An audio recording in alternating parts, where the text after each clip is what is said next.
of Indiana County, WCCS, AM 1160, 101.1 FM, 8:45 in the morning. And you can join us. You go on Facebook Live right now? Oh, okay. Can join us on Facebook later to watch the video of Commissioner Ruddock and Commissioner Sherene Hess, who join us in the studio this morning. Good morning, folks. Good morning. Good morning. It's good to have you both with us here today. Commissioner Ruddock, I understand you're batting lead off today. What are we talking about? Well, I am. Commissioner Baker is not here today. He's at a meeting. So let me just go over a few items that are of interest to all counties, but Indiana County is certainly no exception, and it has to do with the budget that was passed by Governor Wolf. And I'm not going to certainly go over each item on that list, but there were three specific pieces I think that we're excited about for Indiana County. The first is that he has proposed reimbursement for the cost of our election machines, and I know he had to fight hard with his legislative team on this matter, but he's proposing reimbursement over a 3-year plan, giving Indiana County about 60% and other counties about 60 to 70% reimbursement for the election machines. So that in Indiana County would yield about $428,000, and our cost was about $639,000. So we have a $211,000 difference but we have built that into our budget. So we're in good shape that way. We're excited by the fact that we didn't anticipate that we would ever be reimbursed. We were hopeful, we fought for it, and we got it. So, were you concerned at one point, because Indiana County was so out in front of the issue, that we were able to do the machines without the state's help, that others weren't as forward-looking as Indiana County was, and they would get a better deal out of it than Indiana County was? I think that was part of our concern. Was I concerned? Yes. Was I angered? I was angered, frankly, I have to tell you. We did all the right things, led the state, I think, in what was right on the election process. We always had the voter audit trail here in Indiana County, and I think that was a step that was skipped and not entertained through the state, and I think they missed it, badly missed it. And now I think part of the new legislation requires a new certification process if they ever do this again. Well, the second time around is always easier. So I think that's exactly what this is all about. But there are also 2 or 3 different caveats to his passing of that election reform bill that have to do with party tickets, straight party voting, a few other things. Maybe Sherene can talk a little bit about that when we get a chance here. But I wanted to hit a couple of other items that are key. Most people aren't aware that the 911 system in our counties is largely a large financial requirement for counties.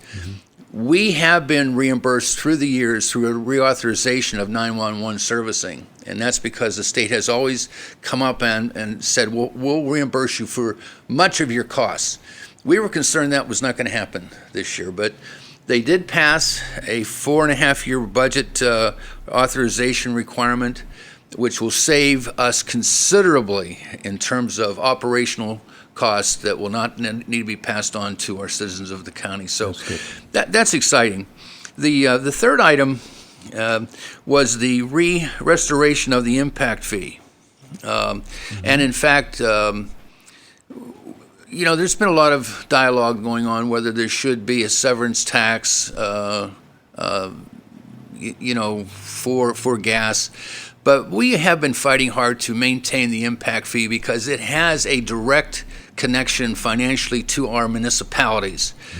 And they then have monies to at least use to try to offset some of the burden of cost that are there as a result of a gas well exploration. So in Indiana County, specifically for the county, last year our Act 13 dollars was about $169,713, and this year it's plussed up by $47,800, where we now have $217,500. So we'll go back as a team and get some recommendations of how we can make those dollars best apply to the needs of Indiana County. So we'll do that in the next couple of months and get those dollars out there. Now, that figure you just quoted, that's the county's share. That's correct. That's correct. And each of the municipalities has its own share. They have their own, and we'd have to go down through and list all the 38 municipalities to do that. We're not going to do that today.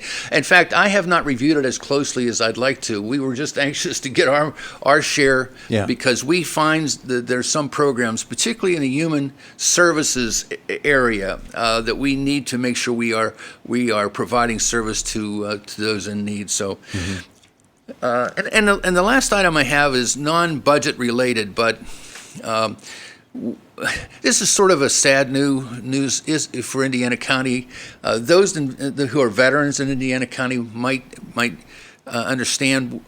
Brenda Stormer has decided to hang up her hat and will no longer be performing her duties after August 25th of this year. So we have a pretty quick turnaround in her office. And I just want to tell you how important Brenda has been to this community in this county. And we are going to miss her ability to really get to the meat of the matter and getting the federal and state dollars that our veterans and their families truly deserve. And it's not easy today. I think the frustration, Brenda would tell you, is that there's more red tape than she's ever faced before in that office. And whoever is able to come into that position is going to have to bear that burden of responsibility to keep that up.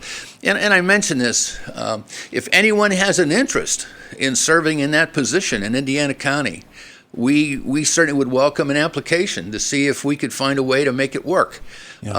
You don't have to be a veteran to be in that position. The preference from my point of view would be there would be some veteran service built in, because I think that provides a real life kind of story as to the position itself, but not necessary. You've got to be able to work with people and support people and get things done, and that's what Brenda did. And so we're looking for that individual. We haven't had a date for cutoff on the applications, but I would try to get those in probably by about the first week of August, and so we can sit down and decide where we're going to head. The only requirement that's in that position is there is a certification requirement. But the certification for that position will be provided through the state, and then there'll be ongoing training that the state will provide. So all those issues will be taken care of, but you don't have to be certified to apply. You would have to be certified to continue if hired. Okay. So I hope I summarized that okay for the people who are listening. So work your way around red tape and be able to work your way through a maze. Yeah, that's exactly right. That's the critical skill set you need, and the ability to really meet people where they are in their journey through that maze. So there's a lot that you have to deal with in that office, and no one could ever do it like Brenda has done it. Yes, to coordinate state and federal programs, as you say, it's a unique skill set, but it's also one that can be learned. So I think we'll find the right person for that position, and but Brenda will definitely be missed by many. Okay, so Commissioner Hess, let's talk a little bit to you about a number of issues. Commissioner Ruddock mentioned the fact of the voting machines and the various bills. Now, the governor did veto a piece of legislation because he didn't like the elimination of a single-party vote, or one-party vote, vote all party. But where do you stand on where the voting machines are and the reimbursement and that particular issue as well? Well, we are pleased that it's moving along and hasn't. It's gone beyond that standstill point where it was there for a short while, and we were concerned, and we are concerned. Indiana County is in a favorable spot with our budget. We seem to have had that forethought to make it part of, almost like an operational expense, and they do have a shelf life, and so we should be thinking about the future, what the next set of election machines look like too. But a lot of counties do not have that ability financially and otherwise. So it is a concern statewide, and the Commissioners Association is doing everything they can to kind of negotiate and work through that. with the administration. Elections and voting have always been a big concern of yours. After the review of the spring primary and the first run for this particular batch of machines, pretty satisfied, or big adjustments need to be made for November, or are we pretty good? No, we're in good shape. We have a terrific elections team with our chief clerk, Robin Mariai, and our elections director, Debbie Streams, and a team behind them that are just tremendous. So we're in very good shape. Good. We continue to face the challenges that a lot of counties do with finding polling places that are adequate, and also with some poll workers. We have some awesome folks doing that job, but it takes a lot of commitment, and so I would encourage anybody who's interested in being a poll worker. There's training, so don't worry that you don't know how to do that. There's training, and it is a really great way to demonstrate your civic, your civic commitment. And so we encourage anyone to contact us if they're interested in that. Terrific. What else is on your plate today? One thing that the commissioners did last week with our colleagues in Armstrong County was we signed a bunch of contracts with providers for the Behavioral Development Health Agency.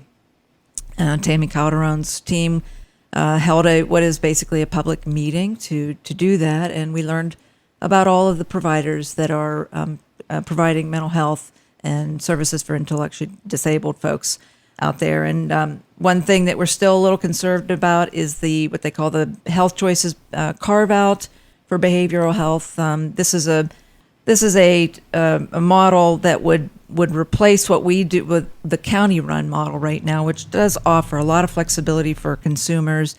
And we're concerned that integrating the behavioral development kinds of and mental health services into the regular physical health services will really take away that flexibility. So we're still working on those kinds of things, and I'm very concerned about behavioral health, mental health. We're seeing a spike in suicides, and both within Pennsylvania and rural areas and around the nation. So that's a big concern for us. And all it takes is one person, let alone when you have multiple cases, who in their instability make some very poor decisions and affect the health of many.